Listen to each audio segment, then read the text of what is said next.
Ahoj, dnes je pátek 5. září a v Česku má svátek Boris. Zároveň si připomínáme Mezinárodní den charity, který Organizace spojených národů stanovila na památku úmrtí matky Terezy. Tak jestli tě dnes napadne udělat nějaký malý dobrý skutek, máš proto ideální datum. Roku 1977 odstartovala z Floridy sonda Voyager 1. Dnes už je v mezihvězdném prostoru a pořád posílá data. Vezla i takzvanou zlatou desku s pozdravy a hudbou lidstva. Takový kosmický vzkaz do neznáma, kdyby někdo tam venku poslouchal. Ráno 5. září 1972 vtrhli členové skupiny Černé září do olympijské vesnice v Mnichově a zajali izraelské sportovce. Následovala dramatická a tragická noc, po níž svět začal řešit bezpečnost sportu i mezinárodní terorismus zcela jinak. Roku 1957 vyšla kniha Na cestě Jacka Kerouaka. Manifest Beat Generation inspiroval generace tuláků, muzikantů i filmařů. A upřímně, kdo by občas nechtěl sednout do vlaku a prostě zmizet směrem na západ? Narodil se Freddie Mercury roku 1946 v Zanzibaru.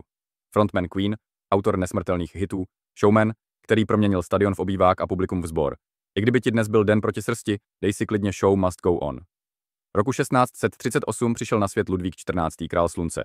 Vládl Francii neuvěřitelných 72 let, postavil Versailles a z absolutismu udělal exportní zboží. Politický influencer dávno předtím, než existovaly sociální sítě.